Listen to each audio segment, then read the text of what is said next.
Hello, dear friend. Jen here. Today, I'm pulling back the curtain on something profoundly personal, and I wanted to let you in on it. Picture a kit, a very special curation that has tools potent enough to turn your dreams into reality.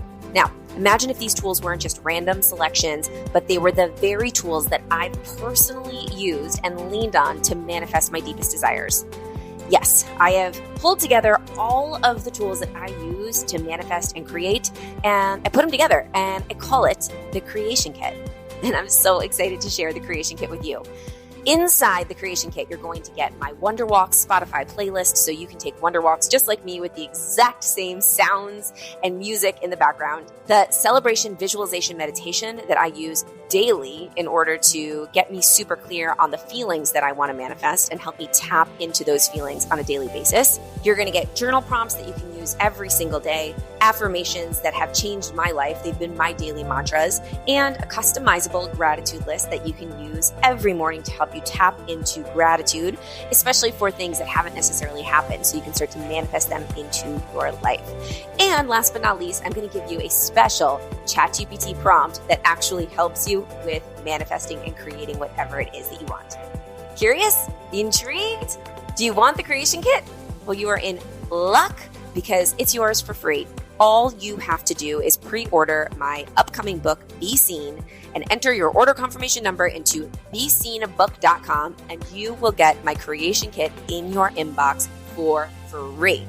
I don't know what you're waiting for, but go ahead, pre-order Be Seen, and go grab your Creation Kit and start your manifestation journey today. You'll be happy you did.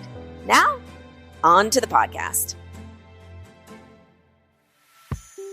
Stepping outside your comfort zone, I promise you that it might not work out in the moment, or maybe it does, but either way, it's always a win. When you do the hard thing, you're always winning. When you do the thing that's uncomfortable and you do something that's towards your goals, towards the thing that you want, towards the thing that you want to be, towards the person that you want to be, towards the right answer, towards the thing that maybe feels really uncomfortable and really, really scary, you always end up winning, even if you don't get the outcome that you desire. Because you might not get the outcome that you desire, but at least you've proven to yourself that you can take action, that you can move towards your goal, and something will happen as a result. What if today was the day that you dared yourself to do what you've always wanted? Welcome to the I Dare You podcast. I'm your host, Jen Gottlieb, and together we're going to step outside of our comfort zones and into our best lives, one dare at a time. So come on, I dare you to dive right on in. How do you find the balance between holding yourself accountable and giving yourself grace? This is something that I dabble with and that I struggle with every day. This is a constant negotiation that's happening in my mind. Like even this morning in my workout, the workout felt hard today. It felt really hard. Everything kind of feels a little bit hard right now. I'm going to be totally honest with you. Where I'm in the 2 weeks before my book launch, we're a week out from our big event. I've been putting in a lot of energy, a lot of work into a lot of things nonstop for a very big season. We're in the season. It's it. So, right. So during my workout today, like let's talk super micro. I was like, you don't need to do all of the sets that you plan today. Like my brain started to do this. Give yourself grace. Give yourself grace. You don't need to do it. You're tired, right? That's what my brain started to do to me. But then I thought about this concept that I always remind myself of. My friend Gabrielle Lyon and I remind ourselves of this all the time, that we're always way more capable than we think. We have way more capacity and way more energy than we initially think that we do. It's important to push yourself a little bit to prove to yourself what you're capable of. And I'm always just learning lessons from about my capacity by pushing myself a little bit further than I think that I'm capable of. So what I will do is I will say to myself, when fear comes in and starts to negotiate with you, you don't have to do that today. Like even with this Instagram live or with the workout this morning, you don't have to do that last set. I'll say to myself, what if you just did one more rep? Just do one more. Just do one more. And I'll push myself a little bit further than completely giving up. And usually when I push myself that little bit further, I get a little bit more confidence that I can keep going one more. So let's say that my rep range, I'm going to go to 12. Okay. Let's say I'm going to go to 12. I like using workout analogies because it's something that most everybody can understand. So let's say I'm doing squats and my goal is to get to 12 squats. I get to squat number 8 and it freaking kills and it hurts and I feel like I'm going to drop it and I feel like I'm going to give up. My brain starts to go, you can stop at 8. You can stop at 8. You can stop at 8. But what I'll do is instead of stopping at 8, I'll ask myself, okay, just go to 9. Just go to 9. You can get to 9. And then I'll do 9 and I'll be like, all right, you got to 9. Can you get to 10? And then I'll get to 10 and I'll be like, all right, one more. You can get to 11. What if you got to 11? And then I get to 11, and then I'm like, one more. You can do one more, 12. And then I got to 12 and I look back and I'm like, guess what? I had more in me than I thought because I thought I could only do 8. And that is a lesson for me in life, in business, in giving myself grace versus pushing myself and holding myself accountable. Now, the way that and that I'm trying to, again, I'm not perfect at this, that I'm trying to implement like self-care right now into my world because I'm feeling very burnt out. Like I'm starting to feel on the edge. Like I'm feeling like, oh, things don't feel that easy. They don't feel that good. They don't feel that energized. And I think it's because I've been going. So how do I continue to go and continue to push that one more, continue to up my capacity, continue to prove to myself that I can do things that I didn't think I was capable of, while also taking care of myself and taking care of me and making sure that I'm healthy. So what I'm doing is I'm strategically implementing strategic recovery. And that feels good. That feels way better than giving up and saying that the give up is recovery.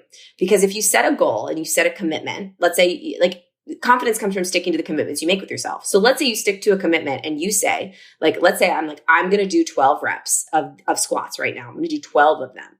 And you give up at 8 when you knew you could have done 12. Well, you're actually telling yourself that you can't trust yourself to follow through on the commitments that you set. And that's kind of giving up in the moment. But if I said, listen, Jen, you're tired. You're going to do 12 reps, but when you're done, like, and it's strategic and it's an implementation of a recovery, you're going to recover for 2 minutes after those 12 reps. 2-minute recovery. You're going to get those 2 minutes. Now just get to the 12 and you're going to get the 2 minutes of recovery. That's what I look at as like strategic recovery. And that's an intentional recovery. Instead of giving up and not sticking to the commitment that I made, that's setting a new commitment to recover. So for me, this is before our big event. It's in Dallas, and I'm going to be holding space for 500 people for 3 days, actually 4, because we have our mastermind day on the back end of it. And I know, and I was talking to my therapist about this, I know that I need to get some rest and recovery in order to be my best self for that week. So I'm setting intentional recovery. It's not giving up. It's not, I don't have a zillion plans this weekend that I'm canceling. I'm actually intentionally setting a task for myself. And the intentional task, the commitment that I'm making to myself is that I'm recovering this weekend. I'm only doing things that fill me up. I'm not going to be on my phone a lot. I'm not going to be doing anything that really totally drains my energy. I'm going to be doing things that are kind for myself intentionally to recover for the next sprint that I have, which is Build Your Brand Live. So do you see the difference between like giving up and then also, but then self-care and intentional recovery, intentional grace? So I always want to make it like I'm intentionally being kind to myself, but I'm actually like making it a task so that it's not, oh man, you just gave up. Because that's never a good feeling. I don't ever want to feel like I gave up on this day ever, because that's training my brain to believe that I'm someone that gives up when I'm not. And recovery is actually not giving up. It's actually such a beautiful, beautiful action in self-kindness, kindness and self-love and grace and care for yourself and compassion for yourself. It's important that you just make it intentional. How do you determine the difference between intuition and ego, doubt, and fear? This is really hard. This is something that I'm always asking myself. Is it intuition? Is it my gut? Or is it fear telling me not to do something or telling me to do something? And, you know, the best way for me, the best way that I've been able to figure it out is I just really, really listen in and I ask myself, whose voice is it that's telling me not to do this or telling me to do it? So let's just give an example. Let's say, let's talk about going to an event. All right. So let's talk about all of the you that are on the fence of coming to Build Your Brand Live. Maybe you've got a voice inside of you that says you should totally go, but you don't know if that is your intuition. And like maybe you have another voice that comes in and says you shouldn't go. And you're like, is that my intuition or is that fear? Right? Like, how do you differentiate? How do you know if it's your gut telling you or if like fear is coming in and telling you, no, you shouldn't go or you should do that or whatever it is? And I listen in and I ask myself whose voice is telling me to do it and whose voice is telling me to not do it. And usually if the voice is somebody else's voice, like my parents or my partner, my husband, or random people on the internet that I'm worried about what they think of me. I don't even know who they are, but it's like other people, friends, family members, then usually that is fear. Because that's fear of judgment of others. It's living your life based on what other people want for you. And when I listen in and it's my voice is saying, Jenny, you have to do that. It's my voice. That's usually my intuition. We're not always going to get it right. And I think that listening to your intuition takes a lot of practice, a lot of reps. And sometimes you're going to get it wrong, but it's important to get it wrong and to maybe listen to something that you thought was your intuition and realize that it wasn't in order to figure out, oh shit, that's not what my intuition sounds like. So listening to your intuition, I think for me, like I'm not an expert at this, but it's a lot of trial and error, and it's giving yourself permission to try something and possibly fail, possibly get it wrong. And that's okay. And the next time we're going to be like, oh, you know what? My intuition sounded like that time and I was wrong. So that's not my intuition. That's actually fear. How do you keep yourself calm after you've taken a risk or a step towards your goals? I don't. If I've done something big this is funny. I remember it. You know what's coming to me? The first thing that's coming to me is I remember when I put in an application for my very first studio apartment myself. And those of you that don't know what a studio apartment is here in New York City, it's very expensive to live in an apartment here by yourself. And a studio is like a 1-bedroom where it's just one big room. And I had always lived with roommates. And the first time I started to look for my own place, I found this place. And it was the first time that I ever put in an application for my own place without a roommate. And I remember the day that it happened. I put in an application and I think I said I was going to do it. And I think I gave him a deposit and I gave him a check. And I was so freaking amped up after that. Like I was so scared. I remember I had so much anxiety just like running through my veins. It was excitement. It was nerves. It was like, I could not calm down. You're like, how do you calm yourself down? I could not. I was like, oh my God. I was freaking out on every level. I was excited. I was nervous, all the emotions. And all I really could do was go for a run. And I went for a run and I put on music and I just got all of that energy out of my body. I ran and I ran and I ran and I ran. And then I called my mom and I called my dad and I talked about it and I talked about it and I ran and I ran and I walked and I ran and I moved. And usually for me, that's my way of calming myself down. Movement is always the way for me. It's different for everybody. So I will always only give you my own personal experience here on Get Ready With Me. Like you can take whatever you resonate with and whatever you don't, you can leave at the door. But for me, movement always helps me to calm down. Especially like if I'm really amped up, like high intensity workouts, like I'll just like go and just squeeze all the gas out of the tank, like just go and sprint and run or dance. And then of course, connection and talking to people that I love. I was having a hard day yesterday. Like I really was like, it's very rare that I will reach out to my friends for help. I'm not good at that. I'm not good at it. And I wrote a whole section in my book about how to become a master asker. I've gotten really good at asking for help with business stuff. And because I've figured out a way to make that feel good, because I always provide a lot of value first so that when I ask something for business, it feels okay. And that's all in the book. I teach all of those strategies. But when it comes to letting people in and being vulnerable about maybe like not feeling so great or dealing with an emotional situation or maybe feeling sad or feeling depressed, I typically don't reach out to my friends. I typically will just talk to my therapist, or I'll talk to Chris, or maybe I'll just keep it to myself. Maybe I'll journal about it. I'll pray about it, but I won't really reach out to friends. But yesterday was a hard day. Yesterday I was feeling the struggle. I was feeling the push. I was feeling the climb. And I actually reached out to 2 of my friends and it helped. It helped. I pushed myself to do that. I pushed myself to be vulnerable, and they really definitely helped me just by being able to see me and be with me during that moment. And that was all I needed, just to be able to communicate. And it calmed me down. It calmed me down. And sometimes I feel like when you feel like you're not alone, when you can just like voice your feelings and somebody else can say to you, I've felt that way too. You're not alone, or I've got you. I've got you in this situation. It sucks, but I'm here with you and I hear you and I see you.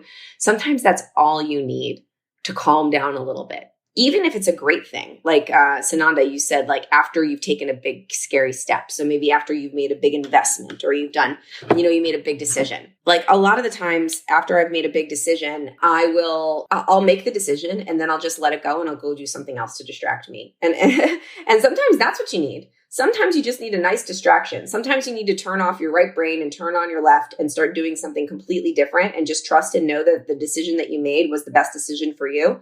And you just need to let it go sometimes. I think that for me, especially, like I'll ruminate on things sometimes and I'll obsess over them. So I just need to like go get a nice distraction and not think about it. And a lot of the times that'll have to do with talking to friends too about stuff, calling somebody, getting on the phone with somebody, doing a walk and chat, calling a friend and going for a walk. Those are all things that calm me down very much. But it's okay to not be okay. It's okay to not be calm. It's okay to be a little stressed out.